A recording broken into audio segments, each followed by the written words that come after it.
What's up, everybody? I'm OD. Is that OD? Mr. Booked and Busy from the Inland Empire, Fontana, Riverside to be exact. I'm a Mexican producer, rapper, artist. My family is from Zacatecas. Came out here because of my uncle. And since then, we blossomed to a giant family. I am the only boy of the family. Became a DJ when I was young. Always been into music since I was burning CDs at my cousin's house. Started selling CDs in school, and then one of my cousins is an actual DJ, so he taught me how to DJ, and then from there just ran with it. My whole family, honestly, listen to music all the time. We throw parties a lot, so as a kid, just hearing all the music, we listen to it from it being oldies to funk to hip hop to R&B. Never find the words, my love, to tell you how I feel. And then I just need like another instrument. Just a variety, so even the banda, cumbias, and all kinds of Mexican music as well. Just growing up to a variety of music. My dad was a mariachi, so I think it's kind of in my blood. When I first started getting to DJ, they started hiring me to do the DJ for family parties. So I was DJing family weddings. I was DJing for my uncle's wedding. I was also a photographer, so a photographer for his wedding at that time. But yeah, I do a lot with them. I remember one time where I really was like, no, I really wanted to do music was going to Mexico to visit my dad's uncle and sing in his house that he had a full-on studio with actual recording booth. He had a whole board and everything. It was something crazy to see at 10 years old, and I was like, knowing that this is something I wanted to do. And since then, I really like started getting more into it. That's when I started DJing or wanted to DJ. And yeah, just music's always been around my whole life, so I think that's why I do it. He was a producer. He produced his son. His son were in a group. They had their own group right now. I think they're popping to Mexico. The Ortega brothers or something like that. But yeah, he was a producer. He had artists coming in and out at that point. They didn't really allow me to be in there that much, except for just to show me what they had in there.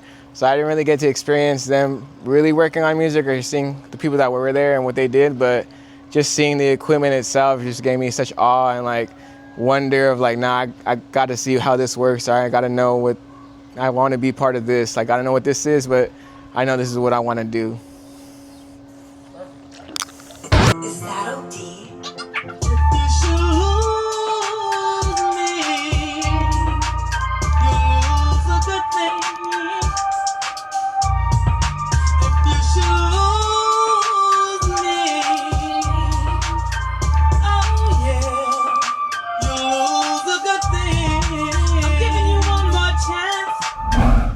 So I've learned about 1500 Nothing Academy by seeing an ad on Instagram, and I already knew who 1500 Nothing were as a producer group, and the fact that they had a school, I was like really interested on that because the time I was starting to transitioning into me a producer. At first I was a DJ, so I started to transition to producing.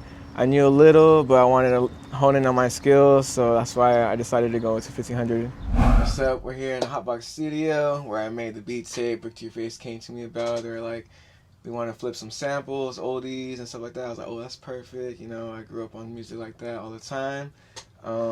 Lisa told me to flip them on my head though, make them a little different, make them a little modern or something. So I took that and ran with it. And yeah, the first beat that came to mind was something a little special because it was a Brenton Woods song.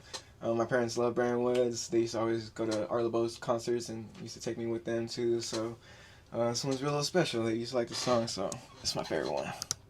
For this track, I wanted to keep the original essence, so I kept the vocals, kept a little bit of the intro still.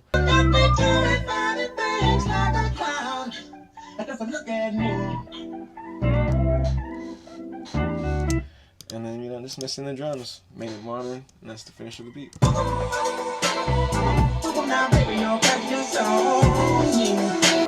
things that stood out to me the most that they taught us at 1500 or Nothing was the biggest thing they pushed was learn the rules to break the rules. So, learn what's your craft or position or everything entitles, and then just figure out how you can break the rules to take it further or, be different than somebody else. Another thing they taught us, or something I'm still a little lacking, is learn your scales. So it's good to be musically inclined, to know musical theory as well, but you could get around it as long as you know how to do it. They say break the rules. For this one, I want to make something brand new off the brand new song.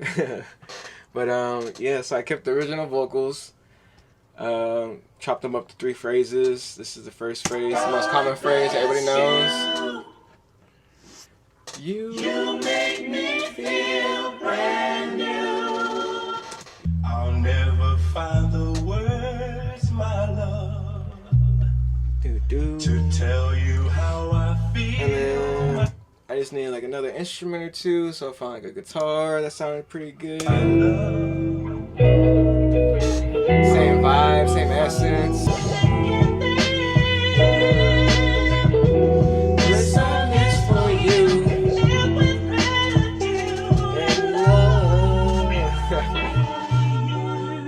One lesson I learned that they taught in class was to be professional, or how to act or condone yourself within the industry or in public or at studio sessions.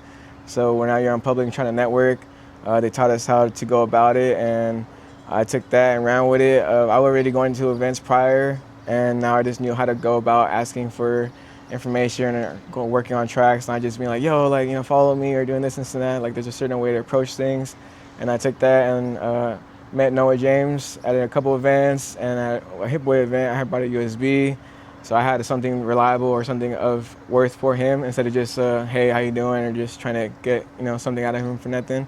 And I offered him some beats, and from there, he liked the beats. We got a track together, and now we're working all the time. So it's something that you got to learn how to maneuver within the industry in a proper and professional manner.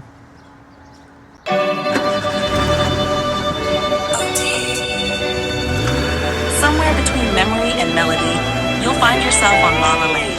All I want is la la la la la la la.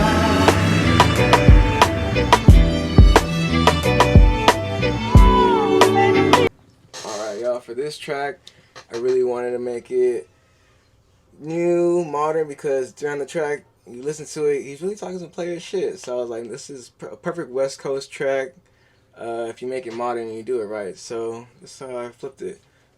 So I took the original sample right here.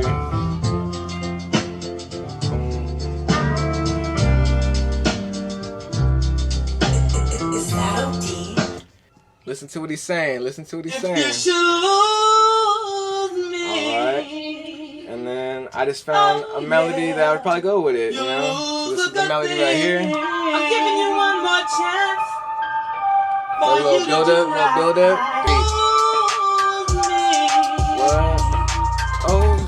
This one's for the hopeless romantics raised in the 909. Real love, backyard slow jams, and Sunday afternoon memories.